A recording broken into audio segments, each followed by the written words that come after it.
Here it is, man. Another part of this thing. And let's start working on our identities, right? Identity in these things like this comes about, and coaches say it, but it don't really come to life until you turn the tape on. Cool! Young way, right? It don't come to life till you start working on this stuff and you start to do it yourself, right? But I want this to be a competitive, I want this to be about tough, and I want this to be about a physical football team. And let the results find out where they go. Let them land where they may. Hey, man, we're going to get everything out of every single player in here. I don't give a who you are. I'm going to find out what you can do and how you can do it and see if it can work in the National Football League on our team or somebody else's. Like, that is my goal, for everybody in this room to collect a paycheck somewhere in the National Football League. This is the vision. This is what we sold. This is the plan. As players, now it's on you. How close can we get in this room? How close can we become? How much further can we go? How much more of a leader can you be, AJ? How much more vocal can you be? How can we do it, Koo, all together? Because I believe this in my whole heart of everything. Hustling, right? Hustling. It is the first thing that we have to do. It has to be our foundation. We got to outrun the South, right? Let's be real. We got to outrun the South. We win the South, we go to the playoffs. You get in the playoffs, you don't know what the can happen. You just don't. Anything, right? Hustling precedes everything. Is everybody with me? Yes. Break it up, man. Look here, man, I might not be welcome in New Orleans for saying this, and this is awfully disrespectful to the Tampa Bay Buccaneers, but I was already high on the Falcons given what they did this offseason. After watching Ra's speech at that team meeting to start the offseason program, the Falcons about to outrun the South. Give me the Falcons in the NFC South. You know what? And I got to contain myself from picking them to go all the way to the Super Bowl. I'm telling you, man, like, that got me so fired up. I wanted to run through a wall from Connecticut for Ra after that. And I love this story, and I'm so happy for him. And you notice, we've talked about it before. Like, he talked in that video about identity. And that's a guy that's a leader of men, but that's also a guy who, and it's so important and so underrated, and it's the thing that you can't really tell, that owners, this is one of the big reasons why owners and teams miss on coaches, because they can't really tell what that person is like other than anecdotally or from testimonies from maybe, you know, colleagues or players or what have you, but until you see it, you don't really know what that person is like in front of a room full of men. You know, and can they command a room? Can they command respect the way Raheem Morris clearly can? But that word identity, I kept thinking about him. And he's exactly what I said the Falcons and other teams should be looking for. Because too often they go for the guy, and he did a fantastic job with that young Rams defense last year. But too often they want the hot guy, they want the next wonderkin, they want the 33-year-old Raheem Morris that got the job in Tampa back in the day, succeeding John Gruden. They want the next big thing. They want somebody on the offensive side of the ball. They want a quarterback whisperer. They think they know what they want. They want the person that the media is trumpeting.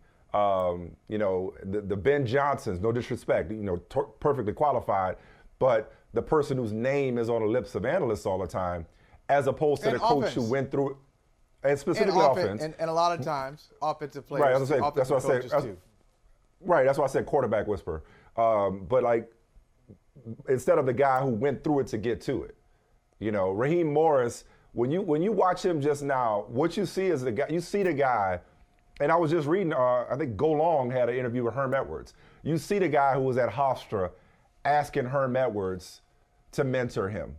You see the guy who worked under John Gruden and Mike Shanahan and Sean McVay. You see the guy who's close friends with Mike Tomlin. You see the guy who has worked on both sides of the ball. You see the guy who was the interim head coach in Atlanta when Arthur Blank said if he went undefeated, he can get the job or get serious consideration. Life comes full circle. Life is funny this way. You see the guy who's just been through so much and knows who he is, knows how he wants to communicate with his players, knows how he wants his organization to look based on the organizations that he's been a huge part of, the places he's experienced success, and the places he's experienced failure. This is such a great, not just football story for the Falcons and for the NFL, but a great life story. Like 48-year-old Raheem Morris, who's been through these storms and weathered these storms, and how much more prepared he is now than somebody, an offensive genius, an offensive mastermind, so to speak, who's never been a head coach or who's only experienced success. You know, that's the other thing about, we often talk about, like, why so many of Bill Belichick's Patriots assistants never worked out, or for the most part never worked out. Could it be because they only knew not just the Patriot way, but one way, and that's a winning way? Do they truly know how to handle real adversity? You know what I'm saying? Like, or is it like trading places, and you know, and then Louis Winthrop III trying to learn how to live poor? You know, when they go somewhere else trying to rebuild it from the ground up.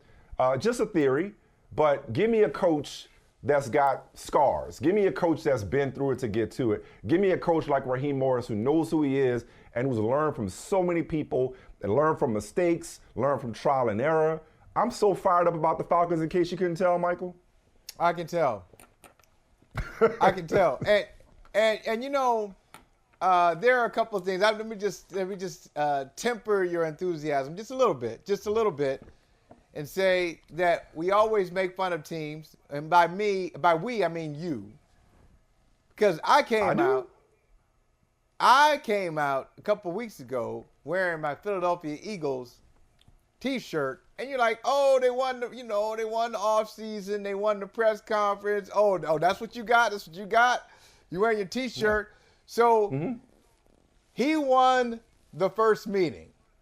So Raheem Morris wins the first meeting, and you're like, oh, here we go. Falcons going to the Super Bowl. I'm taking the Falcons.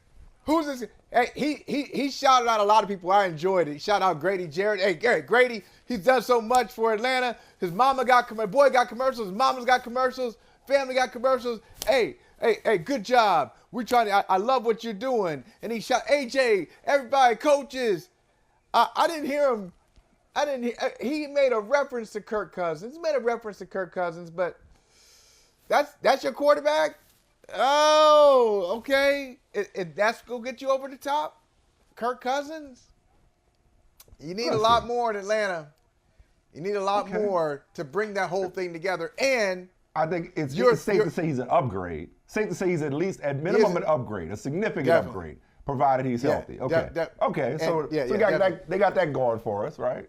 But you're in the backyard, in the South. You're like, yeah, we got to run the South. I like it. I like all this stuff. We got to run the South, make the playoffs. You win a division, make the playoffs. What could happen? You don't know what can happen. Okay, I like it. But you just happen to be in the same division as the three-time defending champion Tampa Bay Buccaneers, who ran it back, got it all coming back, got Baker Mayfield and Mike Evans and Godwin and everybody else coming back, got their head coach, Todd Bowles, who's been through something himself. Yes. And who's had some success himself. Yes. So I like it. It's good content. I'm not sure it's great content. If it translates to division. You're not believing the hype? Listen, on paper, and I know they don't play it on paper, but on paper, this team looks good. And they got the 9th pick? That's the Bears. They got the 10th pick.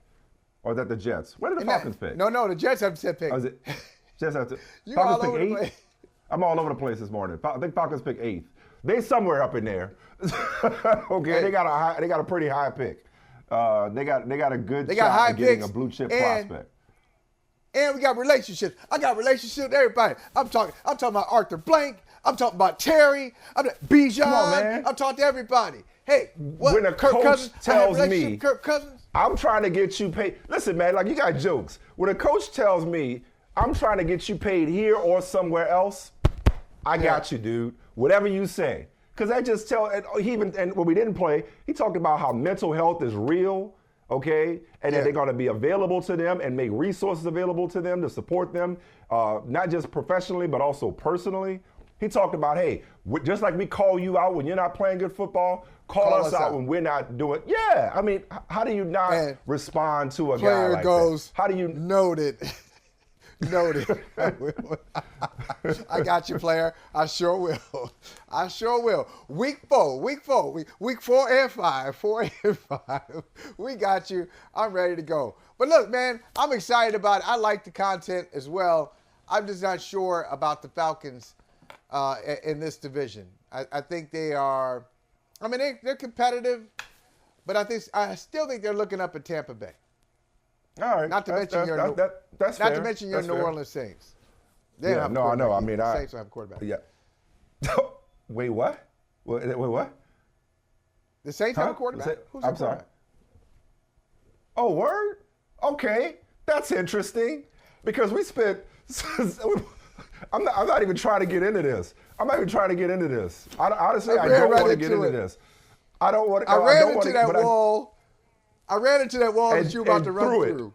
But I ran into it and bounced back. Oh, I didn't even realize what I just said. Because when I said Derek Carr was all right, you act like I was being mad disrespectful. I didn't ask who the Saints quarterback was. So that wasn't that long ago when you were caping up for Derek Carr trying to put him in your top 10 alongside Russell Wilson. So that's interesting. Who's the Saints quarterback? Okay, noted. As you would say, noted. Thank you very much. Well, Kirk Cousins is in Atlanta. There's a big question as to who the Vikings quarterback is. I just wanted to call your attention to a report that excited me just because I want to be proven right. I want to be proven. Yeah. You're shaking your head already. I take it you've seen this report. That the Vikings may decide if the price isn't right, if a deal can't come together, they may not trade up to draft a quarterback. Hell, they may not even wait to see if a quarterback falls to them. They may run it with Sam Darnold for 2024 and then kick the can down the road and address quarterback in 2025.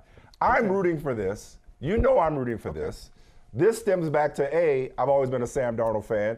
I know what the numbers and even your eyes may tell you, but I chalk that up to this crusade that I'm on to contextualize quarterback's performance or lack thereof. In short, he was with the Jets. And you know, when they drafted your guy, Zach Wilson, I was like, no, keep Sam Darnold. Don't keep, hitting reset. Don't keep blowing in the cartridge and putting it in halfway and resetting the game. Like, stick with Sam Darnold and support him. They didn't do it. They went down that road with Zach Wilson. The rest is history. Now they had Aaron Rodgers. I believe that just as Kyle Shanahan saw something in Sam Darnold after he left Carolina to have him back up Brock Purdy, I think there is something that Kevin O'Connell definitely sees in Sam Darnold. And I see Justin Jefferson on one side. I see Jordan Addison on the other side. I see Aaron Jones in the backfield. I see T.J. Hockenson over the middle. And I see Kevin O'Connell with the play call sheet. I'm rooting for this simply because, as usual, Issa Rae say I'm rooting for everybody black. I'm rooting to be right. I'm rooting to be right. I want to be right about my system quarterback soapbox. They're all circumstantial quarterbacks. I want to be right about this. So thank you, Minnesota. Quasi, Kevin, thank you for listening to me. You almost right. Sam, you got this. You were almost right. You said just a minute ago, you said, I see Justin Jefferson, I see Jordan Addison. No, you don't see Justin Jefferson. You hear Justin Jefferson. If this is the plan, I'll be listening for Justin Jefferson, and I'll be watching his social media very closely to see what I'm curious about his movements and his thoughts on social media. It's about to get real cryptic in some cases, or it's just going to be overt on his part. I wouldn't blame him for throwing an adult temper tantrum, which I'm a big fan of, and I throw every now and then myself. You mean to tell me that you go from Kirk Cousins to Kirk Cousins being hurt? You said Kirk Cousins wasn't shit a second ago. You said Kirk wasn't shit. That's what I heard. You said Kirk Cousins and Derek Carr both weren't shit. He was in Minnesota before he got hurt. Before he got hurt, he was. Hey, ask Justin Jefferson about his stats. Justin Jefferson put up some historic stats with Kirk Cousins throwing him the football. Yeah, so I know. Oh, I know I'm it aware. was good enough. It ain't about me. It's about what does Jefferson think? Because Kirk Cousins didn't hook me up with historic stats, but he did with Jefferson. So you go from Cousins, then he gets hurt, then you go to our guy, the Pastronaut, who was doing well for a while, but then got Jefferson back in a hospital with a terrible pass that Jefferson, all he knows how to do is go for the football. He reaches out to catch it, gets hurt, and re-aggravates an injury. And now you go from there, so from Cousins to Dobbs to Sam Darnold. I'm seeing ghost. Sam Darnold, that dude? Okay. All right. You don't want to win. You don't want to keep franchise players. If they pay Justin Jefferson, he'll be fine. All they got to do is pay Justin Jefferson. He'll be fine. That's the most pressing issue is paying him. That's the most pressing issue. And you know what? They probably won't pay him. This is funny how this works. So he'll have a less than stellar season with Sam Darnold at quarterback. And I'm like, hey, you know what's wrong with Justin? You know, receivers tend to break down after a lot of use. And, you know, he ain't the same. No, he's not the same because you gave him Sam Darnold to throw the football to him. So they may not even want to pay him. Yeah, I'm rooting for Justin Jefferson to get out of there. Get up on out of there. They don't know what they're doing. Sam Darnold? Okay. Come on. Well, let me you ask can't you do better this. than that. And you probably should have kept Kirk Cousins in the first place. And it could be a smokescreen. It could be a smokescreen. What if they went up to, I don't know, the 4th or 5th pick? To get J.J. McCarthy? I got J.J. McCarthy. How would you feel about that? How would you feel about J.J. McCarthy? You're in on that? Better. Is that something that you'd be interested in? Maybe right now, it looks like it could be because you have to speak with all these qualifiers when you're talking about quarterbacks, young quarterbacks in the NFL. Sam Darnold was once one of those guys. Sam Darnold was, back of 2018, Sam Darnold was, he wasn't quite Caleb Williams, but he was Drake May. He was J.J. McCarthy. He was not quite Jaden Daniels, but he was one of these highly rated quarterbacks, and then he proved himself to be less than. And so now you got a guy who's got higher stock. So J.J. McCarthy's stock is higher. It's higher than everybody's right now, the way he's going. He's got higher stock than Sam Darnold. So that might be a slight upgrade. If you're able to get him to do in Minnesota what he did at the University of Michigan, have him just be there, be a conductor, get the ball to playmakers, don't screw up, make nice high percentage passes, and be a circumstantial system quarterback, it could work. He looks the part, though. That's what a lot of people are falling for, the part. The eye black. Oh, the good-looking kid in the pocket. What other cliches? Smart, makes the right plays. Good on the board. Good on the board. Oh, he's good Don't forget good on the board. And we put him on the board. Here's a story. I'm going to tell you a story. Somebody's going to tell this story because they all tell these stories about quarterbacks. Listen, we went out to dinner. We were in the room. We were in the room. We went over some concepts. We went out to dinner, and it blew our minds. We came back from dinner, and he just regurgitated everything back to us. What great retention. Just a student of the game. Just really understood what we were trying to do. You can tell he's got a high ceiling and he's got a high floor. Okay. Michael, good luck to you. Listen. Good luck to you with Sam Darnold. I'm sorry. I can't take you seriously because you have absolutely no credibility in this department. You have zero credibility in this conversation. I'm not even sure why I gave you the floor to discuss J.J. McCarthy because on most subjects, almost every other subject, Come on, man. I can trust you as being an objective. No, not in this context. No, generally speaking, that ain't got nothing to do with it. Look, I ain't even had to say it. I know what you're thinking. Everybody watching know. Marcellus knew. Everybody knows. Everybody knows Everybody knows. Hey, man, hail to the that victors. you cannot discuss a Michigan player objectively and impartially and without bias. Like if J.J. McCarthy looked the part but did so in a different uniform, you'd probably be singing a different tune. You're the same dude that was like all in on Zach Wilson coming out of BYU. All in on Zach Wilson. Loved him, okay? Yeah, like, I did. There's no reason for you to not like J.J. McCarthy other than the fact I like that him. I like J.J. McCarthy. I like him. I mean, like he's nice. Yeah, I mean, he's a nice quarterback. Everybody knows that. He's a nice quarterback. But you also know quarterbacks get overdrafted too. Like, what don't you get? Let's get to the heart of it. What don't you get about his rise through this process? Because you know how quarterbacks get overdrafted, generally speaking. Well, okay, quarterbacks get overdrafted. What I don't understand about his rise is how he rose over some other quarterbacks who might be overdrafted, like Bo Nix, like Michael Penix Jr. I mean, they're not talking. Those guys are not being described as top 5 picks, and in some cases, there's one rumor out there that the Patriots. I mean, lots of rumors. I mean, it's draft time. Everybody's lying. Most people are lying, and playing some kind of games, some kind of shell games. But even the rumor of J.J. McCarthy going to the Patriots at 3, Elliott Wolf supposedly loves him, is going to take him right there at 3. 2 spots after Caleb Williams? Wow, it just surprises me. That's what I don't get. I don't get how he rose over some of the others. Okay. No, that's fair. I get the fascination. I get the intrigue. I mean, you know how these coaches are, and if we get him in our system and our coaching. And I told a story. I love talking about, the Hall of Fame, the late Hall of Fame scout Bill Nunn with the Pittsburgh Steelers. Like, don't tell me what he can't do. That's coaching.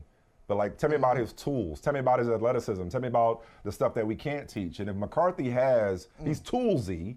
If he's got the arm, if he's got the athleticism, if he's got it from the neck up, but just wasn't necessarily required to display it at Michigan because of the way Jim Harbaugh wanted to play or because of the team around him, because of his circumstances, doesn't mean that a coach can't be convinced into projecting what he could be at the next level, if that makes sense.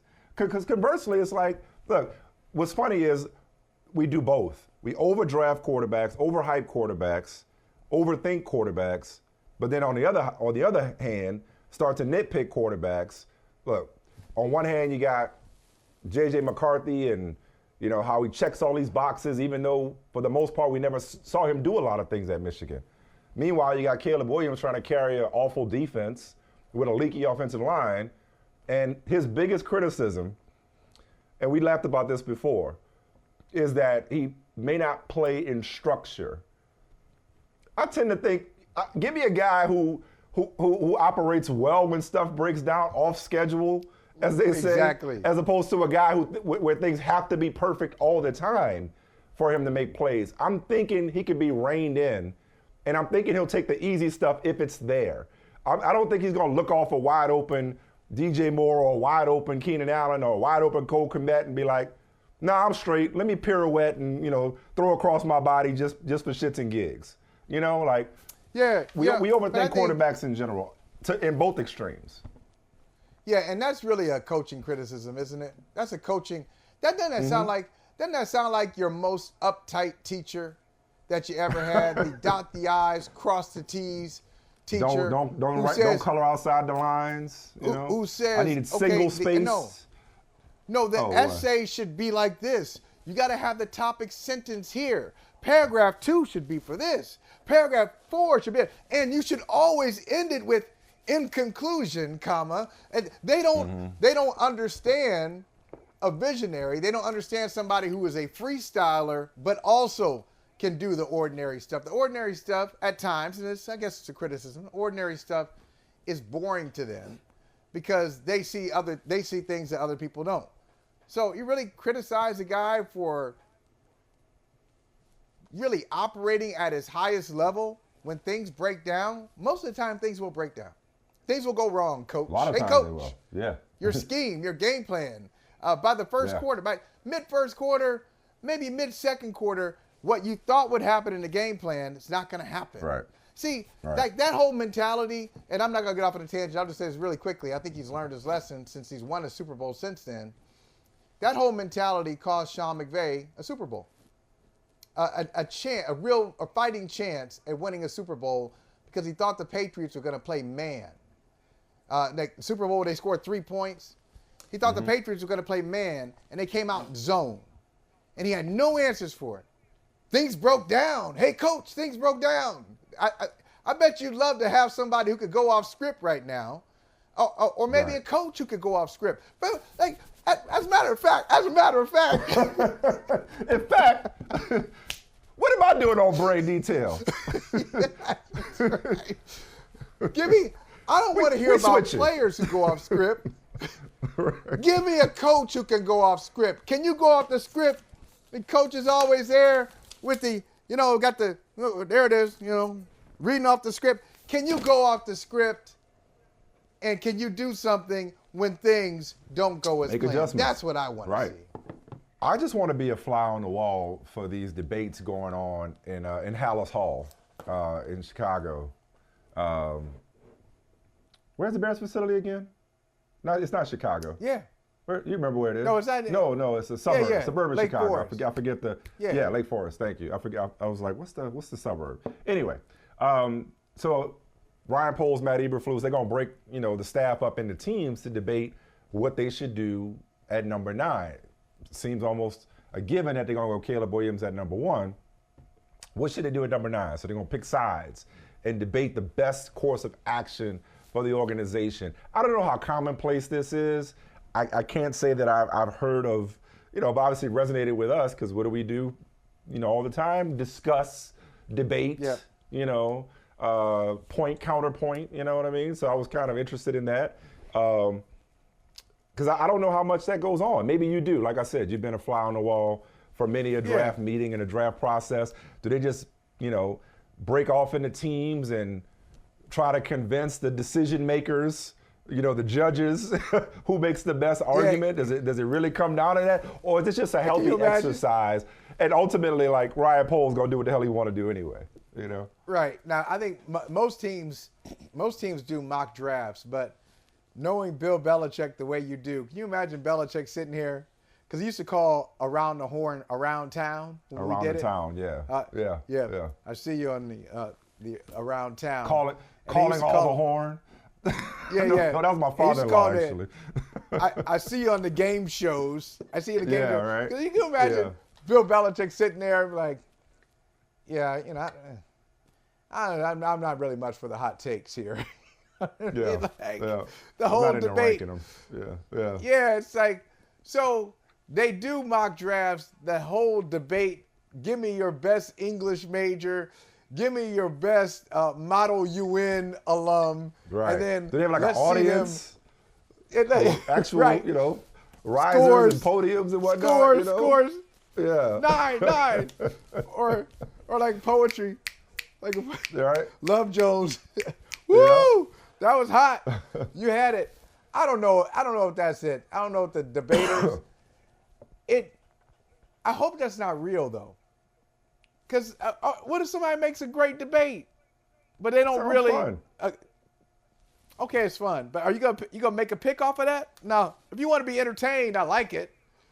But if you're making your pick, does the pick go to the winning debate team?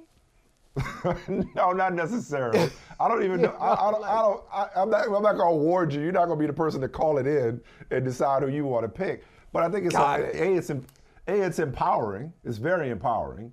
It's inclusive. It makes looking for people leadership study. Pointers here. It makes people study. You got to make sure you study. You got to study. I'm sure they're going to have some fun with it. Like if they really want to lean in, they'd all go watch Denzel and the great debaters, and they'd all come dressed up, in bow ties and whatnot. They wear glasses even if they don't actually wear glasses. They'd lean into it, But if I were on one side of this, I would be on the side of trade down. Like, could they use another tackle? Really? Yes. Yeah, could they use another tackle? Yes. Would another receiver just, put it over the top as Caleb Williams having the best situation, a number 1 pick arguably has ever walked into? Yes. I think they got 4 picks total. If they're not trading down from 1, if the Panthers pick is not going to be the gift that keeps on giving, I trade down from 9 and try to get more picks because that's that area where, people could end up moving up, for a quarterback if they don't get up into the top 5. Minnesota's at 11-23. So like if the top 5 trade doesn't happen and the Cardinals take Marvin Harrison and the Chargers take Malik Neighbors or Brock Bowers or something like that, and then, provided the Giants don't take another quarterback, maybe there's some action at that 9 spot for the Bears after the Falcons at 8. Maybe there's some action at that 9 spot. So, who knows? But I'd be looking to trade down and accumulate more assets. That's the side that I would take for this great debate in Chicago. Okay. It's really an interesting conversation because as much as we talk about quarterbacks and you just never know, we look at the class of 2021. We've talked about that. Everybody, all those first-round quarterbacks are going to have a new team except for Trevor Lawrence. So he's the class. He's the star of that class, which is not saying much. And then in 2022, that class is not looking so great either. So we talk a lot about how hard it is to get quarterbacks right. Yep. Tackles are really difficult. First-round tackles in the NFL, you can look at some examples. I'm talking about left tackles, right tackles. I'd make the argument over the last 10 or 15 years, the best tackle drafted in the last 10 or 15 years in the NFL, and I'm not saying this guy's bad, but it's Lane Johnson.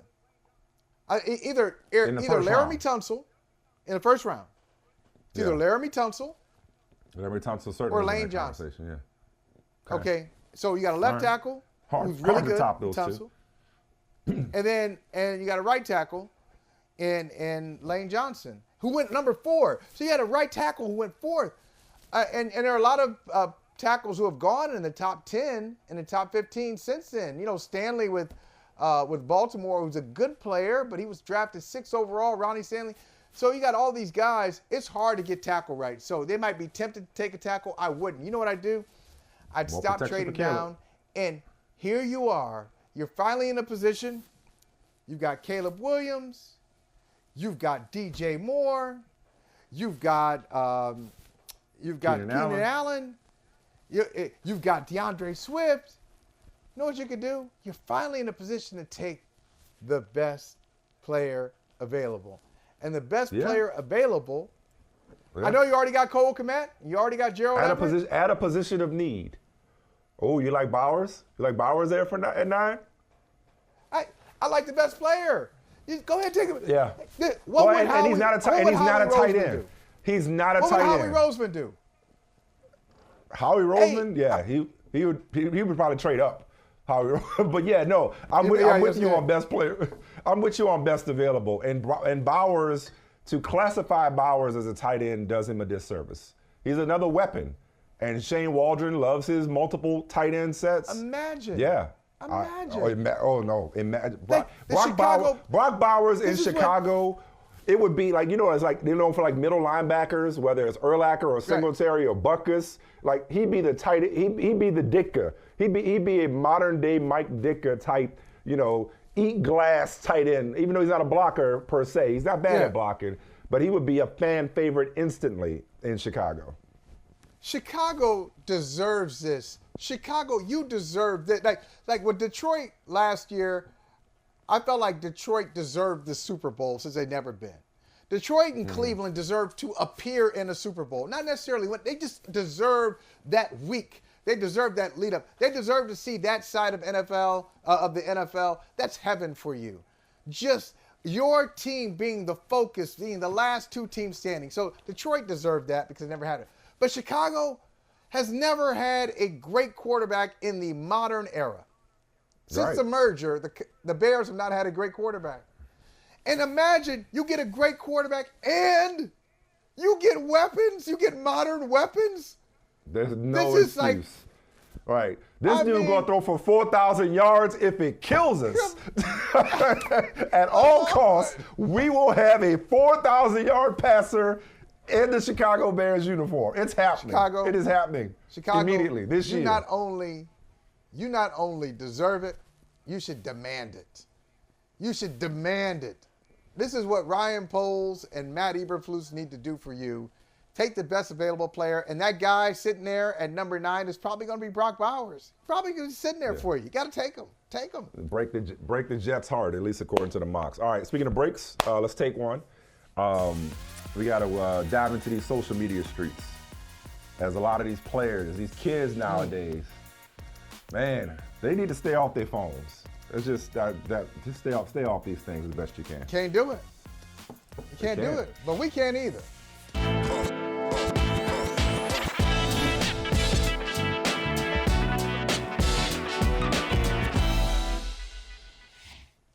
You know, I'm fascinated by like the process by which things become news and stories. So in a couple of places I see this headline this morning, well, last night, but it's getting more pickup this morning, about Stefon Diggs chiming in on Twitter, answering a comment to a commentary. So it's like going down a rabbit hole to figure out, like, where did this start? Okay, so RG3 on his podcast, which, by the way, shout out to RG3, love what he's doing. I continue to be amused by the fact that for centuries, not really centuries, but for a long time, people like you and me, Michael, have been told that we just want to be the athletes, when all along they want to be us. And they're doing a great job of it. They're doing a great job of it. It's RG3 among them. So he's on talking about Stefon Diggs, and he's singing Stefon Diggs' praises and saying how, you know, Josh Allen needs Stefon Diggs. They need to stay together to keep the Bills Super Bowl window open, and how much better Allen has made Diggs, or Diggs has made Allen, I beg your pardon, since his arrival, which everybody knows that. That's no secret. That's not a hot take. So the Peaky Pirate chimes in. The Peaky Pirate is somebody on social media. Peaky Pirate. Does Josh benefit from having a top-tier receiver? Yes. Is he essential to his success, as RG3 suggested? No. And then Diggs chimes in and says, "You sure?" Now I'm gonna bet. I haven't combed through Stefon Diggs as follows, but I'm gonna bet that Stefon Diggs looked at the video and then subjected himself to scrolling through the comments and a reaction to said video. Okay? Yeah. And decided to say, "You sure?" Which, two things.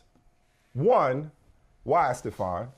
Like, I mean, I get it. It's a habit, and you know they've all grown up with social media. It's like you don't need to dignify the Peaky Pirate's take with your response, and like you know what you mean to that organization, even though down the stretch he didn't seem to mean much.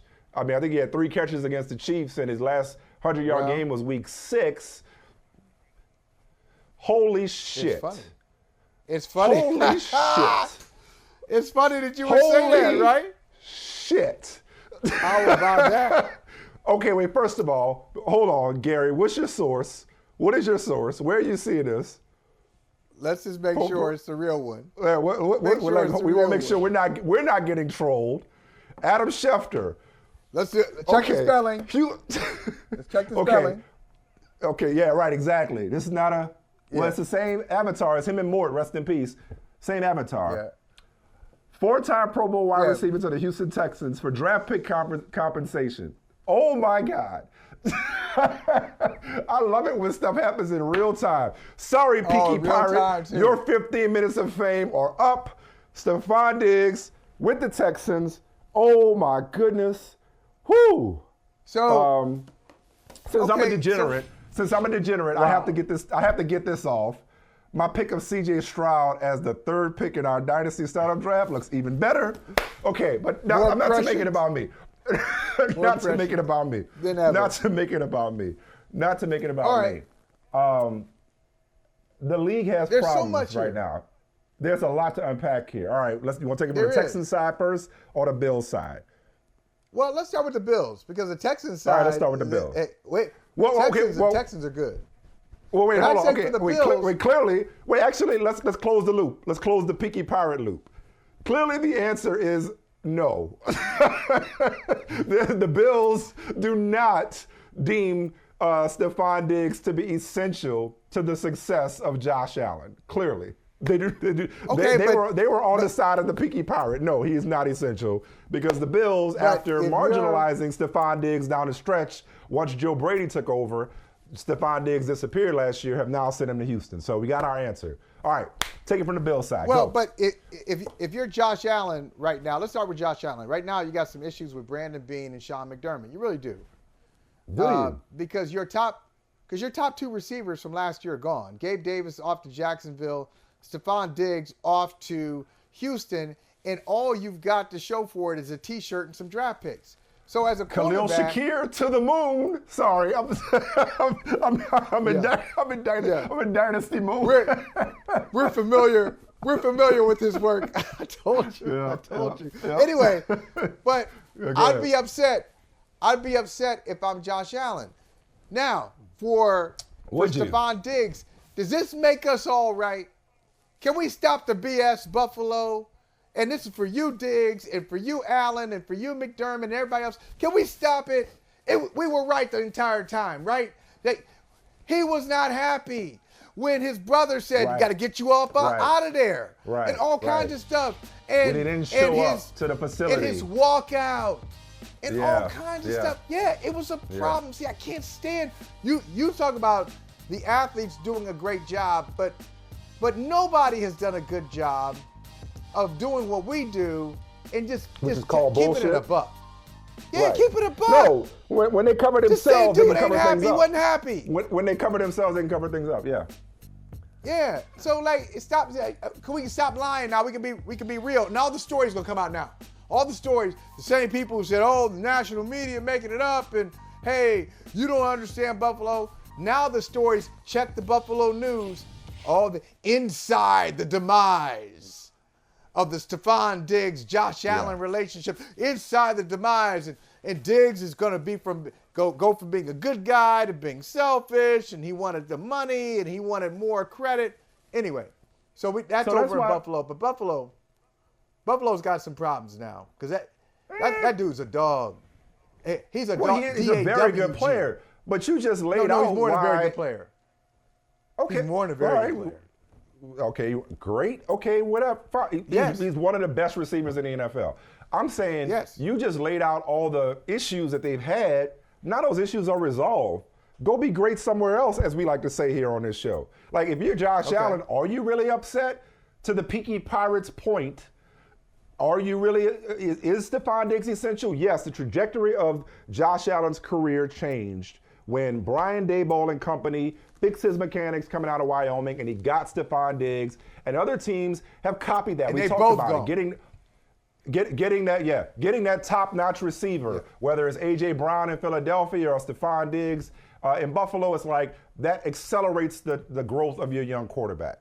But if I'm Josh Allen, hell, maybe I'm tired of having to find ways to spin the drama that's going on behind the scenes. Because maybe that's just the tip of the iceberg that we're hearing. And so you have Khalil Shakir, you have Dalton Kincaid, you just signed Curtis Samuel. I mean, listen, I'm not suggesting that Josh Allen can necessarily replicate what Patrick Mahomes did once they traded Tyreek Hill. There's precedence for trading a great receiver and watching the quarterback thrive without him, but it's possible. And it's the deepest receiver class in recent memory. Like, a lot of people were already mocking the receiver. Gabe Davis was a blocker. Like, they didn't utilize Gabe Davis properly. He was a great team guy, great locker room guy, but they didn't utilize Gabe Davis as a receiver outside of that 4-touchdown game he had in the playoffs against the Chiefs. So I don't know. He was very inconsistent. Very inconsistent. He had his moments, but very inconsistent participation. Can I ask you real quick? You got Josh Allen. Draft one of these dog receivers in this draft, or one or two of them, and move on without the headache of a guy, again, talented, but who was clearly high maintenance. Like, I don't think Josh Allen should be pissed off by this at all. I think he should be relieved. Can I ask you a question? Because I personally like old houses. If the house wasn't built, if it ain't got an 18 in front of it, 1800 something, I really don't like it. I like old houses. So I like those old windows, like the bay windows, and they're a little drafty, and they got the wavy glass in there, and old school. And some people like the new windows. Whatever window you like, though, Michael Smith, you have to acknowledge the window is closing. Maybe it's closed. in Buffalo. It's closed. It's I don't know. over. It's over. To quote, okay, we're going here again. We know how popular you are in Buffalo. To quote Joe Burrow, they know it. the window is They my don't know career. that. The window is my career. Listen, to quote Joe Burrow, they don't as know long as that Josh now? Allen is there, they have the ability to be a playoff team. And if they're in the playoffs, to great. quote So Raheem what? Morris, you don't know what the could happen. Well, in Buffalo, we they do. kind of do. But they do. That's so do. It's over. That's not Anyway, even let's fun. That's have not some even fun. Let's talk about the transfer, though. There's a transfer. So the Buffalo Texans. going down. Buffalo going Houston, down. man. And Houston's a Houston problem. Texans. First of all, Houston Rising. sports, basketball, the NFL, like just Houston sports in general. No, man, listen, this is great for C.J. Stroud, great for Houston. They kept their offensive coordinator, Bobby Slowick. He was supposed to be like a head coaching candidate. They kept him. Tank Dell's coming back healthy. They re-signed Dalton Schultz, Nico Collins. They got Joe Mixon. Bro, they going to be scary on offense. And we talked a couple of weeks ago about what DeMeco Ryans and Nick Caserio did to remake that defense in DeMeco Ryans' image. Bro, Houston was already coming. They're here now. Provided that, like, Tank Dell and Nico Collins had a great season, provided that Stefon Diggs goes in there with the right attitude and he's not a problem for Houston, bruh, he got somebody who will get in the ball and get in the ball where he wants it in TJ Stroud, for sure. Can I tell you the terms of this? Can I tell you the terms of this trade? Well, you just got, second rounder in 25, right? Second rounder in 25? What else? A 2025 second round pick going to Buffalo? And they're giving a fifth and 25. So they're giving them picks to get it. Okay, so you want to answer that question again? Josh Allen should be upset. Okay. Clearly, they couldn't get him out of Dodge fast enough. Will they rule this day? They might. But that says, like, you know what? We want to facilitate this trade. This isn't quite the Broncos paying Russell Wilson to play for the Steelers. But this is like, hey, man, you know what? We want this 25 seconds so bad. Take this sixth rounder this year and this fifth next year. Isn't that what the realtors tell you? Hey, can we get a deal? Well, all I can tell you is that the seller's ready. You know you're about to get a deal when they say that. It's time. The seller thinks it's time. Wow. Yeah, get this out of here. So look, Stefon Diggs is probably a pain in the ass. Okay, and both things can be true. I'm sure he was a pain. We saw him on the sideline. I'm a pain in the ass. But I'm not worth this it. year. I will never criticize somebody for being a pain in the ass. If you know what I'm saying. If you're good, you make exceptions for exceptional people. If you're good enough, that's right. You know, there you go. Now I'm good with that. Not this year's playoff loss, not the playoff loss to Kansas City at home, but the playoff loss at home in the snow, in Western New York, Buffalo, in the snow. You get pushed around in the snow, but Stefon Diggs was losing his mind on the sideline then. And so I'm sure it's been going on for a long time. But you know what? This relationship I'll ran bet its course. you. Okay, but Mike, do you think this is something, it's just like a habit he suddenly developed? Or do you think when they went to Kansas City and they thought they were going to win the game and 13 seconds left on the clock, do you think Stefon Diggs that season, do you think he was a pain in the ass that season? I bet he was. Sure. So I'm not sure it's cause and effect. He's a pain, and therefore we're not winning playoff games. I'm not blaming him for their demise at all. But look, you said you like old houses. I have a rule when it comes to closets and attics. If I ain't using it, I probably don't need it. So if we cleaning stuff out, I'm throwing it away. I'm not looking through it being like, oh, should I keep this? That. Like if I haven't thought about it, it must not be important. Stefon Diggs was an afterthought down the stretch of last season and in the playoffs. So if you ain't gonna throw him the ball, send him to somebody who will. You want the last word on this one? I'll just say just very quickly on this, Mike. So this is what's happened in less than a year in Buffalo. Oh, you still Sean waiting McDermott, on Buffalo? Yeah. I just want to point out. Yeah. Because this is it. This is it for him. This is it right here this year for McDermott. got to do something, or he's out. Yeah, yeah. I'm telling you, he's gotten rid of his gone. offensive coordinator.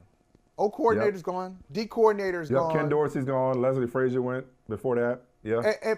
And so Ken Dorsey, Leslie Frazier, and now Stefon Diggs. To say nothing of the exodus they had on. There are a lot of veteran guys departed for salary cap reasons on defense. So it's a makeover. But I'm talking about these are major figures guys in the organization. Sure. Your number one guy on offense gone. Your number one guy on defense gone. Your number one wide receiver gone. You're not going to get rid of Josh Allen.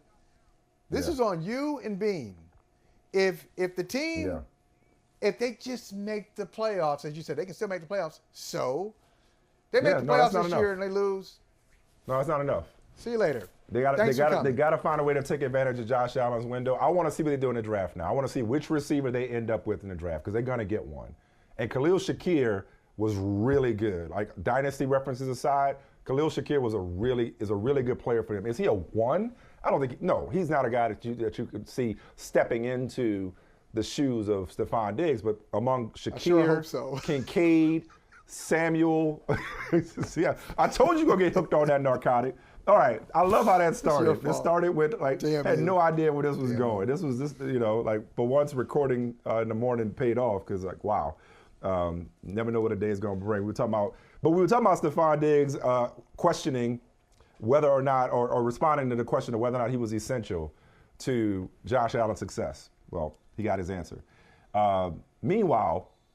This is something, on a related note, this was something I saw last week I wanted to bring up. So Kevin Durant got booed in his return to Oklahoma City.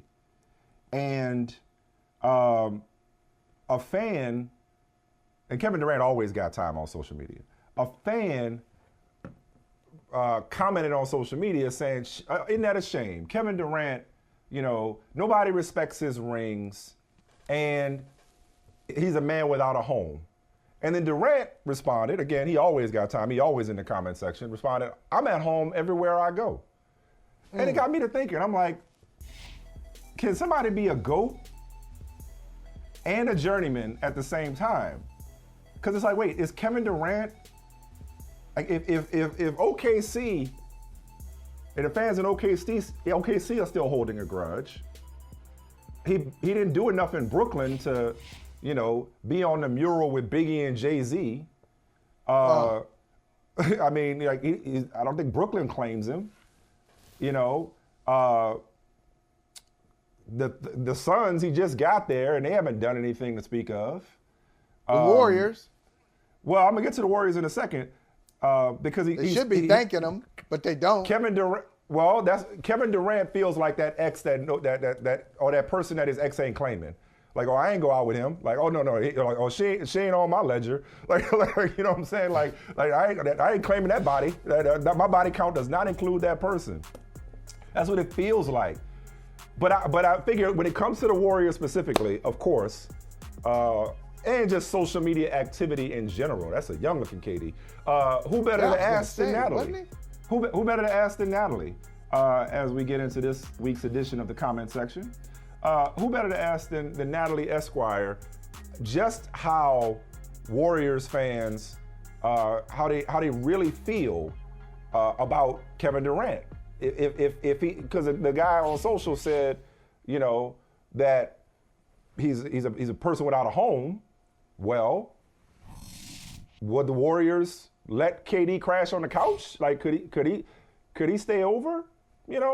If he needed a place to crash. And so how does the Warriors fan base view Kevin Durant? Like, people always assign an asterisk next to his rings, Natalie, but is he truly not welcomed? Do y'all not appreciate KD? Like, if you could speak on behalf of an entire fan base. I know that's a lot. It's like saying speak on behalf of all black people. You're not a monolith. But if you could speak on behalf of the Warriors fan base, like, how is KD viewed? Does he have a home in the Bay Area? I mean, I guess it depends on who you ask. Like, I think there are people all the time who say Warriors fans don't appreciate him, but Warriors fans are not who are reflected on Twitter. Like, I think people need to remember Twitter does not reflect what the Bay feels in an entire fan base. And also, a lot of the people who are tweeting are not actually Warriors fans. They are a Stephen Curry stan. Like they're just a fan of a player. So a lot of that commentary, when you see it being somewhat critical of Kevin Durant, they're not necessarily Warriors fans. Kevin Durant is welcome in the Bay. The Warriors organization does respect him and show him love. So he might retire his jersey one day. I don't know. They probably will. I think there's a case for it. But, you know, whether he can be a GOAT, he is a GOAT. He's not the GOAT, and he won't ever be considered the GOAT, not because he's a journeyman, but just because his resume doesn't dictate, you know, that he is. I mean, that's really all it is. But I'm saying, I mean, he's one of the GOAT scorers, but I'm saying, like, you know, when you think of a journeyman, you don't think of a player at that level, even though, like, but conversely, right? But Shaq, well, but that's what I was about to say. But LeBron James, while he's played for several teams, they claim him, right? And I think it doesn't seem like he's had this endless search for credibility or respect that Kevin Durant seems to be on. That's why I say he's like a samurai without a master LeBron almost. First left the Cavaliers. Shaquille O'Neal. Well, no, but true, but he found success in Miami. Right. And then he went back to Cleveland, and then he went to LA. He's now embraced by all his fan bases. Shaq just got his number retired at long last by Orlando. So there are individuals who have changed teams, but unlike Kevin Durant, it feels like all of those teams claim him and celebrate him. I guess it just was jarring to see OKC still booing him after all this time, and that's why I wondered how the Warriors felt, because I don't think Brooklyn and Phoenix count. Yeah, and here's the other thing. Would you take him back, Natalie? Would you walk down the aisle with this man again? With this man, let's get remarried. Some couples do that. They get remarried. They break up and they get remarried. Would you do it? I don't think Kevin Durant should come back, but that's just because there was a lot that came with him. You know, like it was just a lot. So yes, they won, and if people think that that's enough, like the fact that they could win, and usually it is, right? That's why they tolerate Draymond Green. Then sure. You bring him back, but a lot comes with KD, right? Like that was reported and that was not reported. And so while they won, it wasn't always the easiest situation, you know? And so you have to decide whether that's worth it to you. Kevin Durant is getting older, so I don't know that you want to bring back someone else who's aging, even if it's someone who is the caliber of Kevin Durant, because now you're dealing with Steph aging, you're dealing with Draymond, you're dealing with Clay, you're dealing with Kevin Durant. I don't even know who would be left, like if you could even keep all of them. But I'm just saying, you know, like hypothetically, I don't even know if that makes sense. So I do think Kevin Durant is loved and appreciated for what he did for the award. But I don't like OKC. I just don't think it's any shock that they're still booing him. He didn't leave on good terms. He, you know, thought time healed all wounds, you know. No, I mean, like if you leave an organization dirty, if LeBron did not go back to Cleveland, I don't think that they would be showing him love either. Like the way you depart a situation matters, and if you offend people on the way out, then like you're not going to be this beloved person. Right, and all rings are not created equal. I've already talked about the fact that like there are people with no rings or fewer rings who have more respect for a variety of reasons than KD. But we'll leave that there. Speaking of the comments, we know you deep in these social media streets. What are the brother from another viewers fired up about based on our last couple of shows conversations? I mean, there's a variety of things, but, you know, Kim Mulkey always gets people fired up. But, you know, obviously LSU is out. They lost in the Elite Eight. But we spoke about the LA Times article that came out about the team before that game. And so a lot of people had a lot of thoughts about that commentary. And I thought one of the interesting comments was someone basically kind of wanting us to dial down the praise, and not just us, but in general, the praise being doled out to Kim Mulkey because, you know, in a way it was almost... The praise for her LA Times reaction, for her you mean? calling out the LA Times article because in a way, like while she was right and it was sexism and she was right to call it out, it almost in a way made you forget or makes people forget or overlook all the things that the Washington Post article laid out in terms of like her other, her other, things that you'd find controversial about her as a coach. So I just don't like how this has basically buried the Washington Post article. Mulkey's homophobia should not be getting a pass. I agree with this though. And personally, I do think that like the level of praise she was being given is like, Kim Mulkey did the easy part. Like she called out sexism. It's not that hard to call out sexism, and it's pretty blatant. Haley Van Lith did the harder part, and that was call out the racism, and that was be an ally. And as far as Kim Mulkey is concerned, it's been one of my main criticisms of her, which is that she does not protect her players. And I don't look at what she did that day by calling out the sexism. I feel like that was easy to do. And I'm not saying that she shouldn't be acknowledged for that, but she's also done a lot in the past. We know Brittany Griner has written about it. Other players have tweeted about it. Like she's done other harmful things for, towards her players. And in particular, a player right now, Angel Reese, who is the subject of so much scrutiny right now.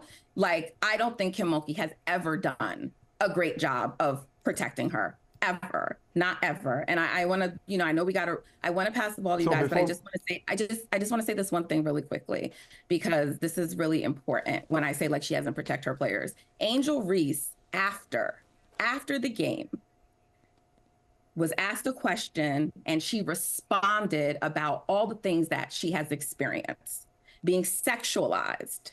And so people are clear that's because someone made AI porn about her.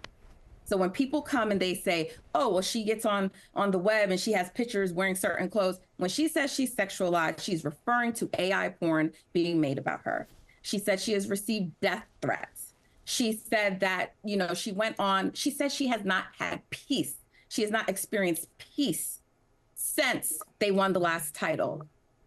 And that's a very important thing. And this is something the social media streets are talking about. Everybody is talking about this. This morning, Taylor Rooks put out a tweet this morning that had me in tears. I had to compose myself to get on this show because Haley Van Lith and Flau'jae were her teammates that got on the podium and protected her. Her coach did not. So I personally was not a fan, like this commenter, of all of the Kim Mulkey praise, because to me, the hard thing was to protect Angel Reese. The thing to do was to be an ally to your Black players at that time and call out the racism. And earlier in the year, you didn't protect Angel Reese. When things were swarming around her and people were making rumors, you did not. That's the part that I want to challenge Kim Mulkey to do and to protect her players. Calling out the sexism, that was easy. So I hear you, Natalie. Like, I'm not arguing with most of what you said. Just before the record, like, those things are mutually exclusive. It's like, nobody was saying Kim Mulkey's a hero, at least not on this show. And I don't know, like, sure. we gotta stop this thing. Like, this shit really pisses me off. It pisses me off when somebody like has this straw man or this red herring or this boogie. Like, there ain't nobody out here like throwing a parade for Kim Mulkey. The entire conversation. Not you guys, but it was. I think, I'm sure they were. If you dig deep enough, if you go into your non-follower direct messages, if you go into the comment section deep enough, I'm sure you will find people saying, great job calling it out. And you're right. Stating the obvious is not hard. You're absolutely right. And you're right that there's an inconsistency here, an upsetting and disturbing inconsistency here, where she doesn't, quote unquote, keep that same energy.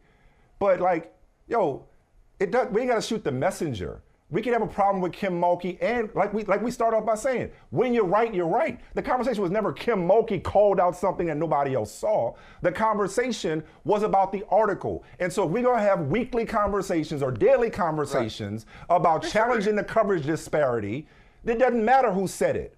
It doesn't matter who said it. So yes, you're right about Kim Mulkey and how her failure to protect, in particular, Angel Reese, or before her, Brittany Griner. Nobody's forgetting the Washington Post article. But the LA Times article was so egregious and extreme that whether Kim Mulkey had said it or not, plenty of people would have responded to the LA Times article that way. So I agree with what you're saying in terms of Kim Mulkey not keeping that same energy. I simply disagree with the generalization that Kim Mulkey was being hailed as some kind of a hero because she stated the obvious when it wasn't about Kim Mulkey. She was the jumping off point and the soundbite that we played, but ultimately it was offensive to everybody and should have been offensive to everybody because of the ongoing conversations about coverage around women's basketball that we've talked about. Michael, I'm sorry, I don't want to take up all the time. Go ahead, Michael. No. I don't think that person's comment was specifically about you and specifically about our section. And so I don't think it's being conflated across social. Well, they put it on our, but they put it on our comments. They put it on our page. Because we're one of many people talking about it. And I think the general sentiment, and I saw it across social. It wasn't just like it wasn't just the one thing, is that because of a lot of this praise, remember, a lot of people are new here. Everyone doesn't know about Kim Mulkey. I saw lots of tweets of people saying she's a liberal.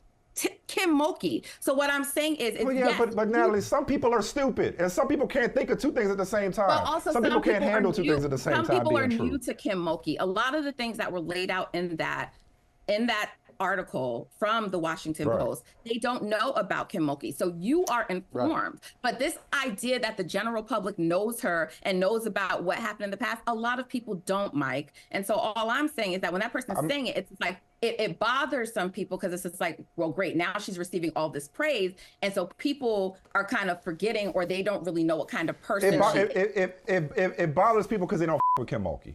That's what it is. It bothers, and rightfully so, and understandably so. But like ultimately, like somebody that has been wrong on a lot of levels can be right once in a while. And if you're right, you're right, you're right. Like we can do this all day. If we can conveniently find people to support our point or support our position on somebody if we dig hard enough. Like, yeah, sure. There's a lot of people probably praising her that don't know. That's what I'm trying to tell you. You're making it seem like it's digging. You don't have to dig. It's out there. This is the conversation. Fine. A lot of shit's out there is my point. That's the danger of the comment section and the danger of social media. A lot of people are saying uninformed, dumb shit. It doesn't mean that you're saying that a lot of people don't know about Kim Mulkey. I'm saying a lot of people do. And there's a lot of written information supporting Kim Mulkey's problematic behavior over her career. The Washington Post got a whole lot of clicks, and a lot of people had it right there laid out in front of her to read it, and most of us are capable of consuming two things: a right observation about what was problematic about the LA Times article, and, Kim Mulkey, that's some messed up stuff you did, and continue to do, to your point, Natalie. Go ahead, Michael. I said I was going to let you go. Yeah, no, I was just going to say, just quickly, because you guys have both made some excellent points. The way I looked at Kim Mulkey in the LA Times is that Kim Mulkey, just like she did when she played for Louisiana Tech back in the day, Kim Mulkey was a point guard. She was a point guard who she threw the pass somewhere else. So she threw that pass to the LA Times coverage or bad coverage of that UCLA LSU game. And so I never looked at it as, hey, thank you, Kim Mulkey, for pointing that out. Maybe the journalist in me focused more on LA Times. What the hell are you doing? How is that the article? So it never even crossed my mind. I'm so thankful and grateful for Kim Mulkey and standing up for young women. No, I didn't think that. I thought it started the conversation. And so she was right to start the conversation there. But as Mike said, look, we're capable when we want to of going back to the past and staying in the present. That's why we mentioned Kevin Durant. People still haven't forgotten that Kevin Durant, despite what he does now, they haven't forgotten Kevin Durant in OKC. They haven't forgotten Kevin Durant in Brooklyn. They haven't forgotten Kevin Durant at times at Golden State, but they see him with the Phoenix Suns. We're able to look at what somebody's doing now and what they've done in the past and make an informed comment about it. So why can't we do that in the same weekend? But hold on. Also, it's the same weekend. Agenda? Yes. You had the Washington Post and LA Times in the same weekend. Focus on both. It's not hard. But also, Natalie, what is the agenda? What is the agenda too? It's like, it's not, I don't think it's just ignorance. I don't think it's just ignorance when you say a lot of people aren't familiar with Kim Mulkey's body of work. I don't think it's just ignorance. What is the agenda on the part of the people that you're seeing who are praising Kim Mulkey? Like, where are they coming from? You know, so I don't know if it's just ignorance. Yeah, the Yeah. praise doesn't have to be like she's the best person in the world. All I'm saying is that, first of all, we know that in today's day, when I say we know because there's been studies on this, people read less. So we can say all the information's out there. People read less. They don't even like to read a long text. They don't even like to read a long tweet. It's a long ass article. So, right. That was What I'm just saying. The Washington Post article was long. So that's that. But we also know for a fact that women's basketball is on the rise, and there are a lot of new people coming. 12.3 million viewers. Yes, there are a lot of new people coming in. So we cannot just make assumptions that people know about Kim Mulkey. A lot of people don't know about her. As many people who may, there's many who don't. And what I'm saying is, in the divisive times that we live in now, right? When people see that and they see her calling out the LA Times for for sexism, for a part of the world, whatever their agenda is, they were like, she's a liberal, she's this, she's that, which we know is not true about Kim Mulkey, but a lot of people are new here. And for some people, including myself, it just felt like it wasn't an overpraising of her. It was more like, great, now that she did this thing that is good, which should be acknowledged because she did the right thing, and there's so much conversation around it, it can make people overlook the great profile that just came out from the Washington Post that details her history. And that's my only point. It wasn't about whether two things can be true or what you guys' individual opinions are. I'm saying the effect that it had. I appreciate your concern. I think it's a stretch, respectfully. I think it's a stretch. Okay, based on what I'm seeing in commentary, I think it's a that's stretch. what the conversation is. That's fine. The comment section is toxic. We're wading in toxic waters. Okay? I'm not right, but I'm not just talking about our comment section. I'm just saying the conversation happening on social. Social media in general is toxic. Social media in general is toxic. That's why I say, like, don't go digging in your DMs. For anybody that's listening, don't go digging in your DMs of people. DMs, Mike. That's all I'm saying. I'm not talking to you. I'm saying for people that's listening, don't go digging in your DMs that people don't follow you, because you never know what you might find for people that are not inclined to play nice in social media. That's just an aside. I'm just speaking to how toxic social media is and can be in general. And as you said at the very beginning, talking about the Warriors, it's not real. It's not real life, okay? Like, it is not an accurate representation of universal opinion. And so while there may be some people who apparently don't pay attention to women's basketball and don't know about Kim Mulkey, but came out of the woodworks because they happen to be interested in a story about the LA Times calling LSU players dirty debutantes, and they just happen to come up from outer space and just decide to praise Kim Mulkey as a liberal, sure, there are some of those people. But to me, it is a stretch, respectfully. I'm not saying you're not seeing what you're seeing, because you're seeing it. It is a stretch to think that her stating the obvious, saying that water's wet, sky is blue, and that article was sexist, overshadows who she has been for 40 years. Or that people are forgetting it or not giving it its due attention. I don't think that's where we are. I hope that's not where we are. Maybe I'm being naive. I hope that's not where we are. But more, as we often are fond of saying, more than one thing can be true. More than one thing can be true. I hope. For sure. I hope we're sophisticated enough to balance those two things.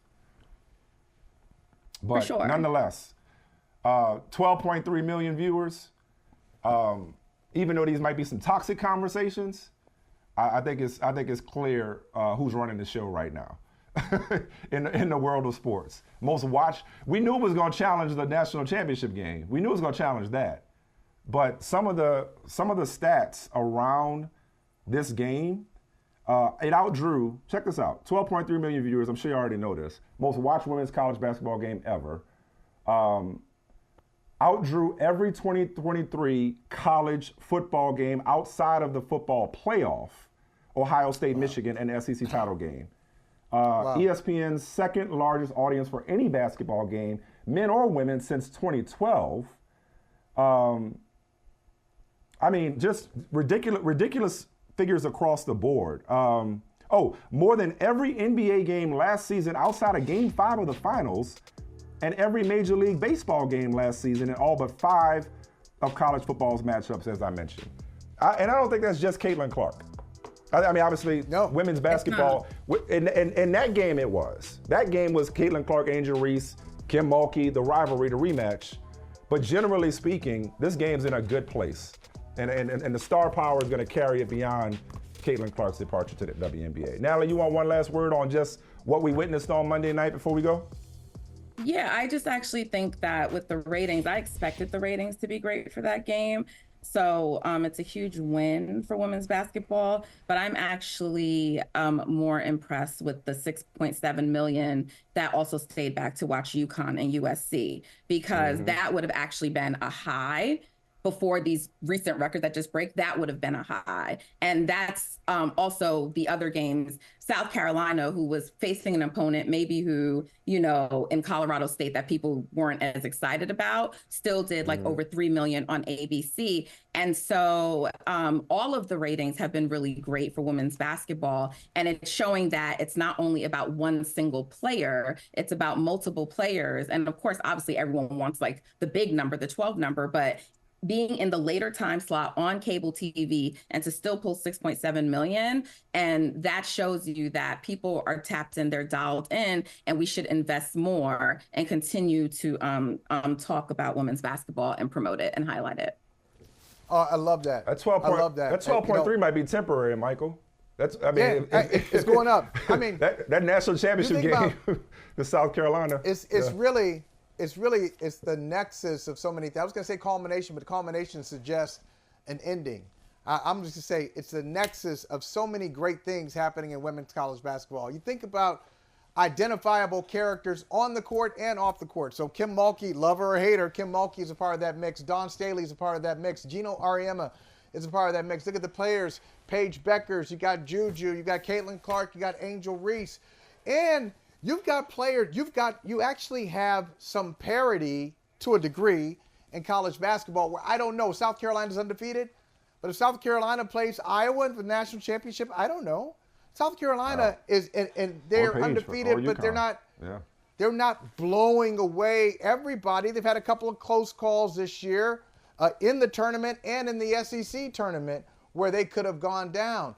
And here's the other good thing, and don't take this the wrong way, because we would never, no one here would ever celebrate somebody being fired. But you think about the standard in college basketball now. Tennessee used to be the program before UConn took over. So Tennessee, I think, was after Louisiana Tech. It was Louisiana Tech, then Tennessee, then UConn. And so, Pat Summitt passed about 8 years ago. And after Pat Summitt, they're now going to be on their third coach post Pat Summitt. And the reason they're on their third coach now is because the standard is not good enough for them. They want to be in this conversation.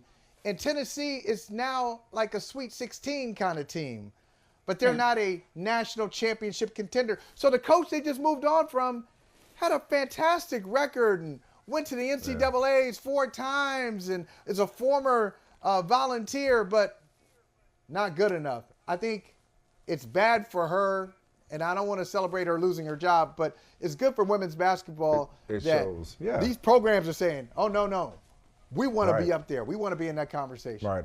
And I just want to point out, it's now South Carolina, so we've moved from UConn to now it being about South Carolina.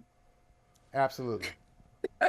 No, I mean, listen, whatever matchup we get, doesn't really seem to be getting the praise they deserve for being an undefeated team, being the team that's gone to the last 4 Final Fours, losing 3 games in the total of the last 3 years.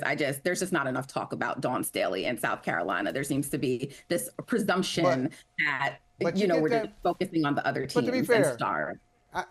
I know we ain't got time. Whoever they but to be fair, you get that. You get that constant stream of conversation and praise when you stack up multiples. When you start, I'm talking about like 5. 2. But like 2 Tennessee, but no, 2. But 2. Think about how many did Pat Summitt have? How many does Gino have? And I ride for Dawn Staley. I love Dawn Staley, but you get that praise in women's basketball when you're a dynasty. Is South Carolina? They didn't win it last year. LSU no, they won didn't, it. but they were still in the title game. They were still in the title game. Yeah, but that didn't give you. I don't think it's just about that. But conversation for another day. I think they're the that preeminent program. A different coach in was doing women's that, college they'd be basketball. getting the praise.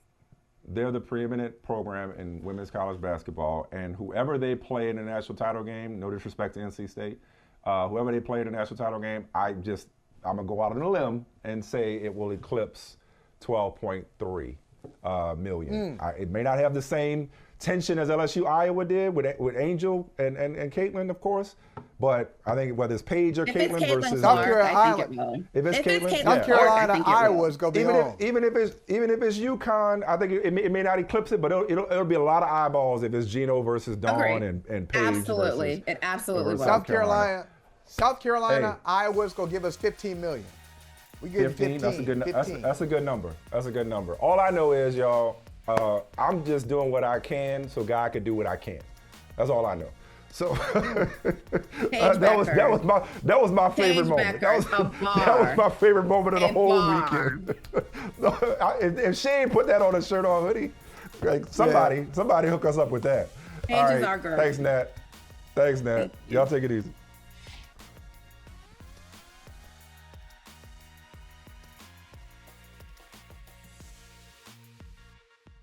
Hey, thank you for watching Brother from Another. If you haven't hit that subscribe button, go ahead and do that now. Don't forget, you can catch us 3 to 4 weekdays on PeacockTV.com and on Sirius XM Channel 85.